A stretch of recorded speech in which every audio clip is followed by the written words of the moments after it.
নমস্কার, সবাইকে টাটা করে দাও। টাটা। শ্রিয়াংশকে হ্যাঁ বলো, আমি শ্রিয়াংশ। শ্রিয়াংশ এদিকে তাকাও, বলো আমি শ্রিয়াংশ। শ্রিয়াংশ বলে দাও, শ্রিয়াংশ। হ্যাঁ, আর একবার সবাইকে টাটা করে দাও। টাটা। টাটা এইরকম, এই যে এই যে। হ্যাঁ, ঘড়িতে এখন 9:12 বাজে। ঘুম থেকে উঠে শ্রিয়াংশ উঠে গেছে, আমরাও উঠেছি। লেবু জল খেলাম, চুমকি সকালে লেবু জল করে দিয়েছে। এই শ্রিয়াংশ এখন মোবাইল দেখবে। তারপর লেবু জল খাওয়ার পর প্রার্থনা করলাম, প্রার্থনা করে আবার চা করে দিয়েছে। এই যে গরম গরম চা নিয়ে বসেছি। আর চা খেতে খেতে সবাইকে জানাই শুভ সকাল। আর আজকের ব্লগটা এখান থেকে শুরু করছি। সবার কাছে রিকোয়েস্ট করছি, প্লিজ চ্যানেলটাকে সাবস্ক্রাইব করবেন। দেখতে থাকুন, সঙ্গে থাকুন। চলুন এখান থেকেই ব্লগটাকে শুরু করলাম। চুমকি বসে আছে, ও চা খাচ্ছে। আর এই যে শ্রিয়াংশ শুয়ে আছে ভিতরে। এই যে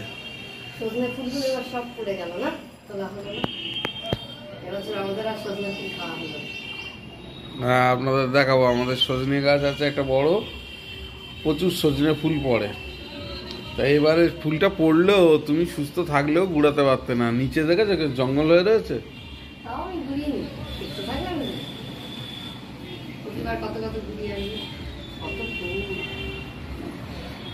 এবছর আর সজনে ফুল খাওয়া হলো না। ও প্রত্যেক বছর ও গুড়িয়ে আনে, কিন্তু এবছর ও শরীরের অবস্থার জন্য আর গুড়িয়ে আনতে পারিনি। আর তাছাড়াও নিচটা খুব জঙ্গল হয়ে গেছে। অবশ্য জঙ্গলের মধ্যে থেকে অল্প কিছু গুড়িয়ে নেওয়া যায়, বেশি তো লাগে না, অল্প একটু লাগে।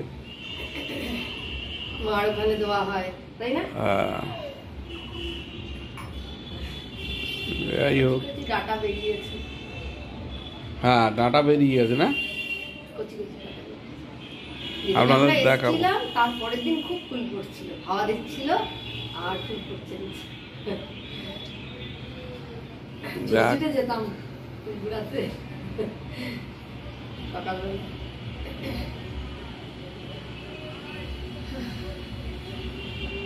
দেখ, শরীর ভালো আছে তো?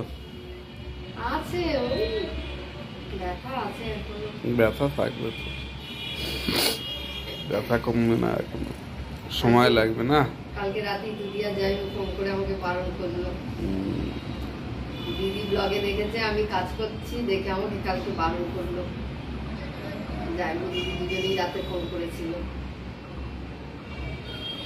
হ্যাঁ, ওইটাই আপ ডাউন হওয়াটা, মানে নিচু হওয়াটাই বারণ করছে। মানে দেখেই দিদি সকাল 3বার ফোন করেছে, কিন্তু আমরা ধরতে পারিনি। রাত্রেবেলা ফোন করলাম।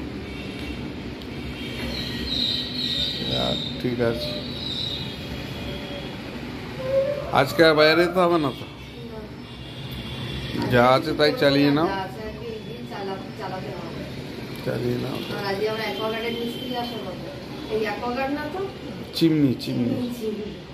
চিমনিটা সার্ভিসিং এ দেখা যাক সে আসে কিনা। ফোন তো ধরলো না। না, দেখি আর একবার ফোন করে দেখি। খুব আফসোস হচ্ছে। ও আজ এবারে শুধু এখান থেকে ব্যালকনি থেকে বসে বসে সজনা গাছটা দেখছে, একদম সামনে, আমাদের ব্যালকনির সামনেই। আপনাদের পরে দেখাবো, গাছটা দেখাবো। আর গাছে সরু সরু ছোট ছোট ডাঁটা বেরিয়ে গেছে, আর ফুলগুলো পড়ছে, এখনো পড়ছে, 2-4টে করে পড়ছে। আর ওর আফসোস হচ্ছে না। যেদিন এসেছিলাম সেদিন আমরা আসলাম, তারপর দিন অনেক ফুল পড়ছে। প্রতিবার যাই না বিরাট। তো এবছর হলো না, আগামী বছর হবে আবার। সুস্থ হও, সুস্থ হলে আবার আগামী বছর দেখতে দেখতে আবার ফের ফুল এসে যাবে। এই সিজন যাবে, ডাঁটা ভরে যাবে, ফুল হয় গাছের নিচে ভর্তি থাকে না, ডাঁটাও ভরে যায়, ঘুরিয়ে শেষ করা যায় না। ডাঁটা আমাদের খেতে পারি না ডাঁটা। এবারে তো আমরা ছিলাম না, যার জন্য সামনেটা দেখলাম তো বাগান পুরো জঙ্গল হয়ে গেছে, পরিষ্কার করা হয়নি। এবার যার ফলে আগে তো আমরা পরিষ্কার করে রাখতাম, এবার নিচটা ওই সজনা ফুল পড়ে সাদা হয়ে থাকতো, অনেকে ঘুরাতে আসে, নিয়েও যায়, ভর্তি হয়ে থাকতো, সাদা হয়ে থাকতো। ভোরবেলায় কতজনে আসে ঘুরিয়ে নিয়ে চলে যায়। এবারে আমের মুকুলও হয়েছে, কিন্তু আমের মুকুলগুলো না শুকিয়ে যাচ্ছে, আমি জানি না লাস্টে থাকবে। কুয়াশা একদম কালো হয়ে যাচ্ছে, কত বোল এসেছে আমের।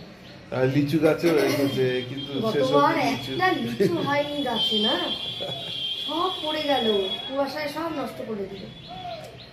অন্তত 10টা লিচুও হয় গাছে, কিচ্ছু হয়নি। এবারেও প্রচুর লিচু ফুল হয়েছে, কুয়াশার জন্য কি হবে। হ্যাঁ, ট্রিটমেন্ট করতে হয়, আসলে আমাদের ট্রিটমেন্ট করা হয় না, আমরা কিছুই গাছে যত্ন নেওয়া না, যা হয় পুরো অযত্নে, মানে এমনি হয়, তাই তো। আমরা গাছের প্রতি আমাদের সময় নেই তো, কি করবে, আর কে করবে, কিছু যত্ন নেওয়া হয় না। আর কাঁঠাল গাছে এই প্রথম কয়েকটা কাঁঠাল ধরেছে, আমি পেছনে গিয়ে দেখি ও আর আমি মানে কালো হয়ে নষ্ট হয়ে যায়, তাই তো। আসে প্রচুর কাঁঠাল, মানে কাঁঠাল হয়, ফুল হয়, মানে পাতার থেকেও বেশি প্রত্যেক পাতার গোড়ায়, কিন্তু সব কালো হয়ে ঝরে পড়ে যায়। এই প্রথম কয়েকটা কাঁঠাল দেখছি একটু সাইজ মতন হয়েছে, সব দেখাবো। আর আমাদের বাড়ির কাঁঠালের দানায় আমি ফেলেছিলাম, সেগুলো গাছ বেরিয়েছে না। আমি 3-4-5 জায়গায় ফেলেছিলাম, অনেকগুলো গাছ বেরিয়েছে, কিন্তু ওই গাছ হতে এখন হয়েছে তো। গাছ পেঁপে গাছগুলো আমি তো দানা ছড়িয়েছি, গাছ হয়েছে মোটামুটি। পেঁপে আলু যাই না, দানা হলে আমি ছড়িয়ে দিই। ওর থেকে যেগুলো হলো না হলো এরকম ভাবে চলছে। আম গাছও লাগানো হয়েছে, ওটা কিন্তু আমরা লাগাই, গতবারে আম গাছও লাগিয়েছে। হ্যাঁ, আমি এই আটি ফেলেছিলাম আমাদের বাড়ির গাছে, খুব ভালো আম গাছও লাগিয়েছে। ঠিক আছে, এবারে দেখা যাক কি হয়। তাহলে এখন কি করবে? আচ্ছা, রান্না টান্না খুব বেশি যা আছে ওইদিকে চালিয়ে নেবো, শুধু ভাতটা বেশি কিছু করো না। ভাত করবো আর উচ্ছে আছে সেদ্ধ দিয়ে দেবো। ঠিক আছে। না, দিদি কাল বারণ করেছে, কালকে দিদি আর যাইনি ফোন করেছিল, দিদি ব্লগটা দেখেই সকালে ফোন করেছে আমাকে, দেখেছে আমি রান্নাঘরে ঢুকেছি। দিদি বললো খুব সাবধানে থাক, এরকম করিস না, একটা বিপদ হয়ে গেলে তখন আবার বুয়াইকে নিয়ে ছুটতে হবে। তো যাইনিও ফোন করে আমাকে বারণ করেছে, এখনকার কষ্টের থেকে তখনকার কষ্টটা আরো বেশি। তখন ওরা তাহলে কি খাবে? এখন তুই ভাবছিস ওরা মানে ওদের খেতে কষ্ট হচ্ছে, সেদ্ধ ভাত খা, তখন তো আরো কষ্ট হবে, তখন কি খাবে? দিদি কালকে সঙ্গে সঙ্গে ফোন করেছে ব্লগ দেখে, আজকেও দিদি হয়তো ব্লগটা দেখবে। দিদি জাইমু দুজনেই ফোন করে কালকে আমাকে খুব রাত্রেবেলাই করেছে, সাবধানে থাক বারবার বলেছে। ঠিক আছে, অন্যান্য কাজগুলো করে নি, তুমি একটু বসো। হ্যাঁ,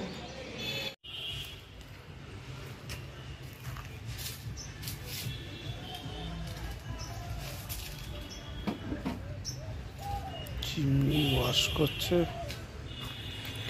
চিমনির অবস্থা কি?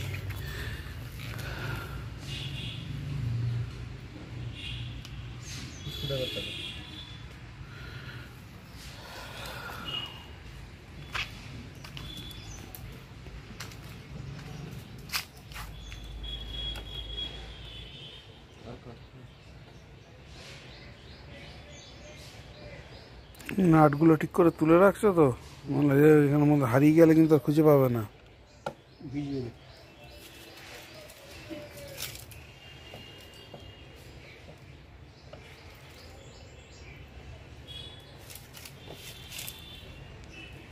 খুলবেন না, দেখ টান।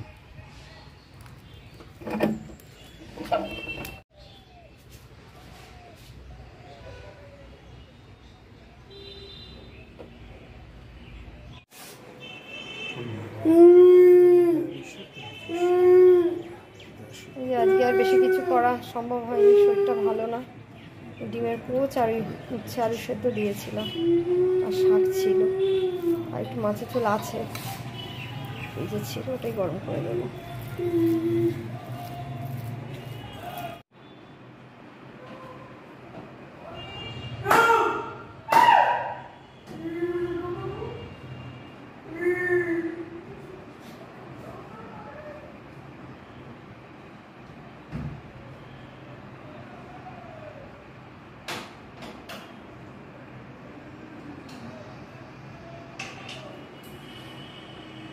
রিয়ান্স বাজারে গেছিল, বাজারে গিয়ে রোল কিনে এনেছে আর এইসব কিনে এনেছে। দেখুন এই 5 স্টার, এই বিস্কুট, এই চিপস, এইসবও এখন খাবে। এইসব কিনে এনেছে। এই এক জায়গায় বসে খা, এই কাগজ এদিকে এক জায়গায় বসে খা। দাঁড়া, ছাড় কাগজ, ছাড়া কাগজ, ছাড়া কাগজ কেন ছাড়।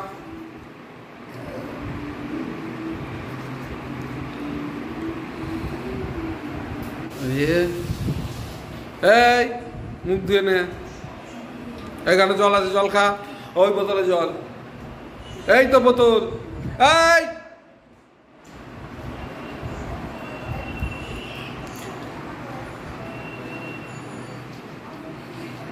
ঘড়িতে 8:51 বাজে।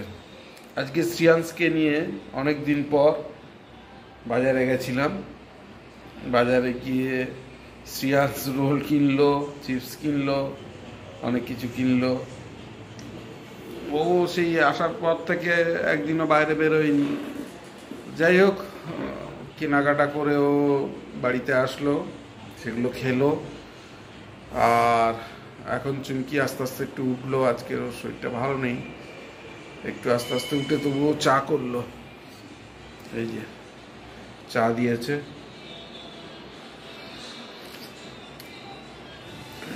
চা খাচ্ছি এখন বসে। চা খেয়ে নিই, তারপরে দেখি একবার দোকানের দিকে যাব। চুমকি বলো, কেমন আছো? শরীরটা তো খারাপ। আস্তে আস্তে ভালো ছিল, তারপর হঠাৎ দেখি চোখে অন্ধকার লাগছে, ভালো লাগছিল। তারপরে শুয়েছিলাম, উঠিনি, কথাও বলিনি। ঠিক আছে, বেশি কথা বলতে হবে না। আর তারপরে কি মানে এত বড় একটা অপারেশনটা হওয়ার পর সঙ্গে সঙ্গে এতটা রাস্তা জার্নি করে আসা, এমনিতে সুস্থ অবস্থায় যদি আমরা আসি শরীর খারাপ লাগে তো জার্নিতে, তাহলে আর তারপরে জার্নি করার পরেই তুমি রান্না বান্না শুরু করেছো। মানে ছেলের জন্য যেতে হয়েছে না, যাই হোক, ওটা না করলেই আর রান্নাঘরে ঢুকে কষ্ট করে হলেও চালাতে হবে আমাদের। তুমি আর ঢুকো না, কটা দিন একটু ভালো করে একটু বিশ্রাম নাও। বিশ্রাম দরকার, আর টাইম মতো খেতে হবে। ঠিক আছে, আর কটা দিন ওখানে থেকে আসবো, তাও শ্রেয়াংশের জন্য সম্ভব হলো না। আর দিন 10 যদি ওখানে থেকে আরেকটু সুস্থ হয়ে আসতাম, তাহলে তবে ঘটনা কি জানো তো, তুমি নিজের বাড়িতে থাকা আর ওই থাকতেও ভালো লাগছিল না লজে, বাথরুম বিশেষ করে ওই ডাক্তার যে ওই একটা বড় ভরসা। যেতে পারবো না ডাক্তারের কাছে যে আমার এই অসুবিধা হচ্ছে, ম্যাডাম এই হচ্ছে। এখন তো আর কোনো রাস্তা নেই আর কি। অসুস্থ হয়ে পড়লে ওইটাই ভয় লাগে আর কি, যে অসুস্থ হয়ে পড়লে কোথায় যাবো। যাক, ঈশ্বর আছে, এবারে যে দেখার সে ঠিক দেখবে। যাক, চাটা খেয়ে নাও, ঠান্ডা হয়ে যাবে। শ্রেয়াংশের জ্বালায় তো জীবনে কাপে আর আমরা চা খেতে পারি না। আমাদের স্টিলের গ্লাসে, আমাদের সব স্টিলের, সব লোহা লক্করের ব্যবসা। আমাদের কাপ সব শেষ, ভেঙে শেষ করে দেয়। যে কটা আছে সে কটা তালা চাবি মেরে রাখতে হয়েছে।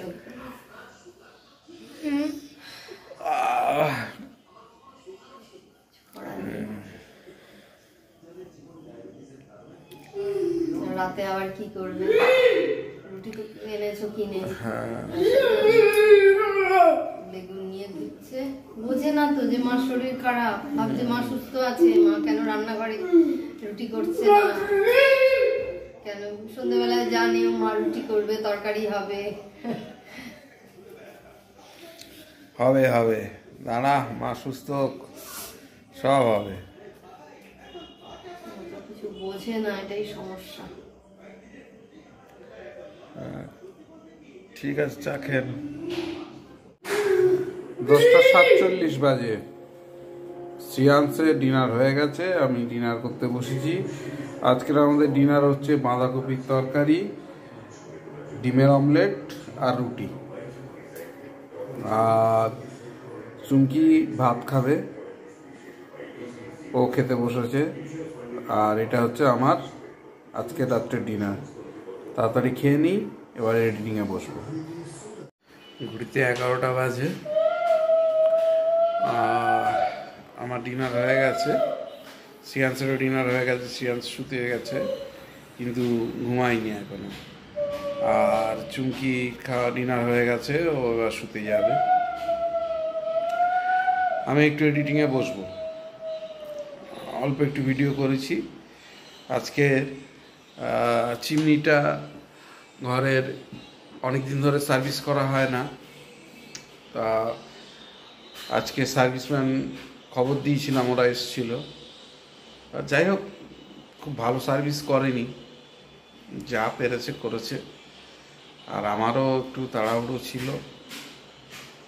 যার জন্য সার্ভিস করিয়ে নিলাম চিমনিটা। আর ওই করতে গিয়ে আজকে একটু সারাদিন ওই পিছনে ওদের সঙ্গেই থাকতে হয়েছে। যাই হোক,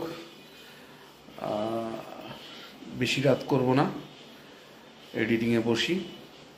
সবাইকে শুভরাত্রি।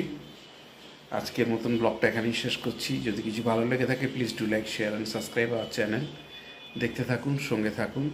দেখা হচ্ছে আগামীকাল নতুন একটা দিন, নতুন একটা ব্লগে।